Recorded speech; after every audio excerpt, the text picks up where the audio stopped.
Okay, so from our first drop, and like the bridge that builds up, we're going to our second breakdown.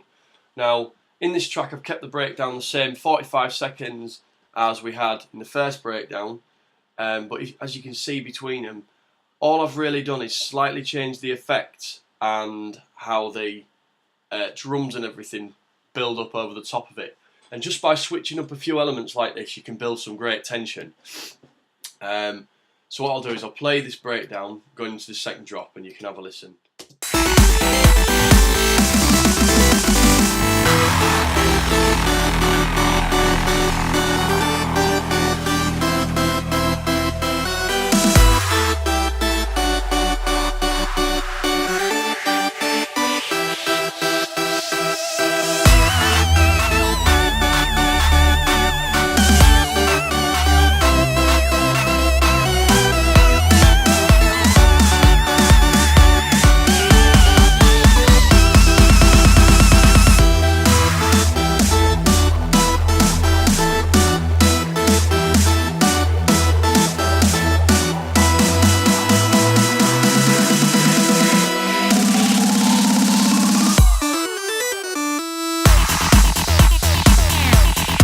There we go, so like the two main things which have worked in there to make the breakdown work differently to the first one is this little section here of the Megasaw bass, which I've just put a held note.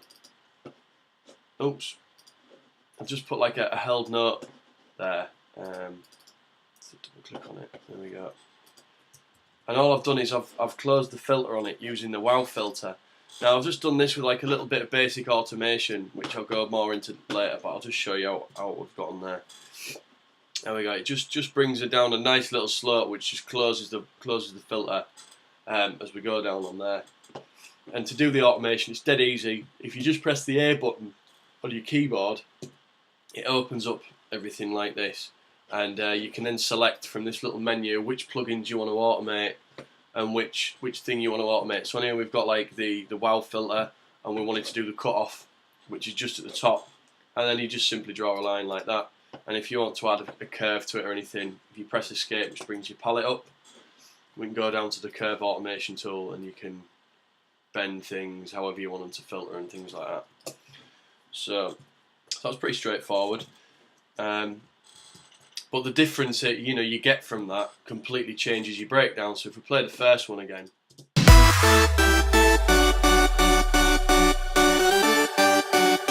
like boom, hard hitting, serious, straight down breakdown.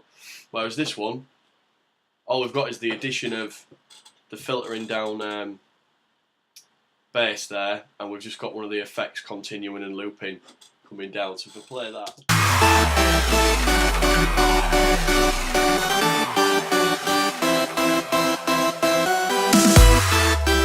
More sort of like drama and tension in there.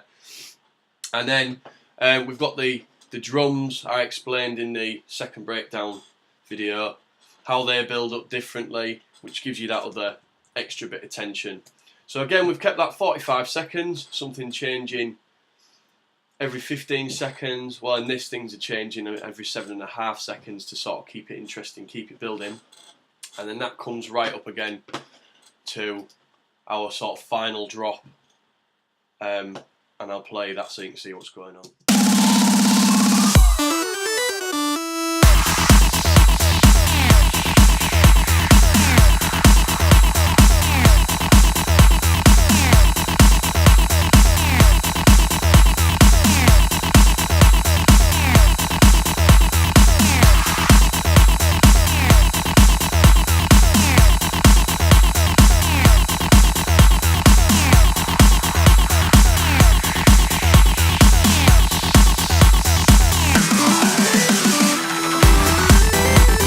So on this one, what we've done is we've got everything going hell for leather, everything in there for 30 seconds, and nothing really switches up too much apart from what we've done here is the little effect, the down pitch effecting thing that we've got going on here, this little like noise layer.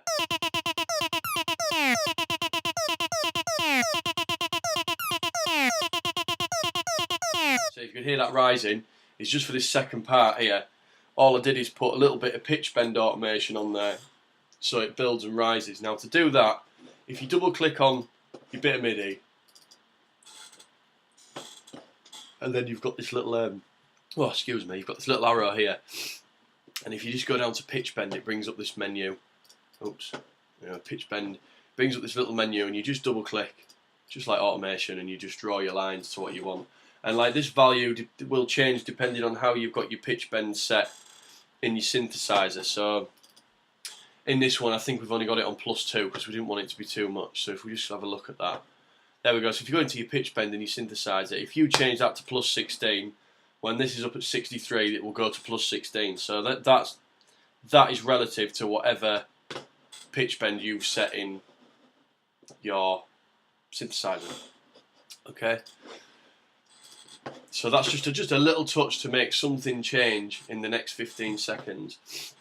And then if you'll notice, we've not kept this too long before it starts mixing out, because the next track that I'm probably going to be mixing in my DJ sets is probably going to have an intro of 30 seconds or a minute.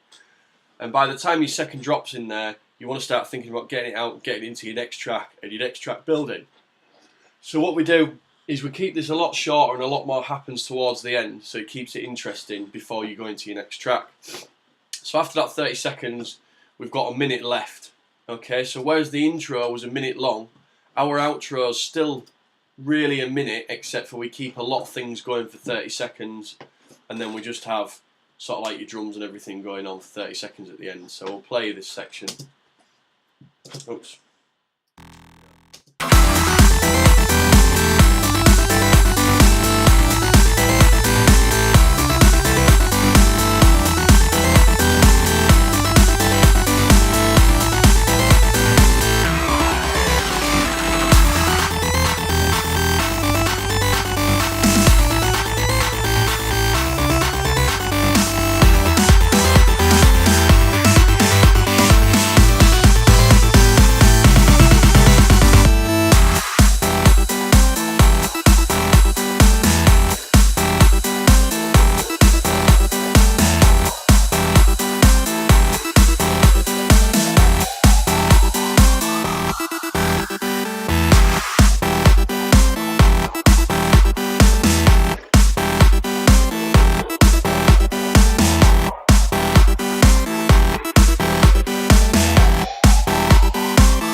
There you go. So there's a lot going on in there, but we've not made any new parts. All we've done is use a selection of the parts we've already got. So like here we've got the little builds that we've got going up in the track.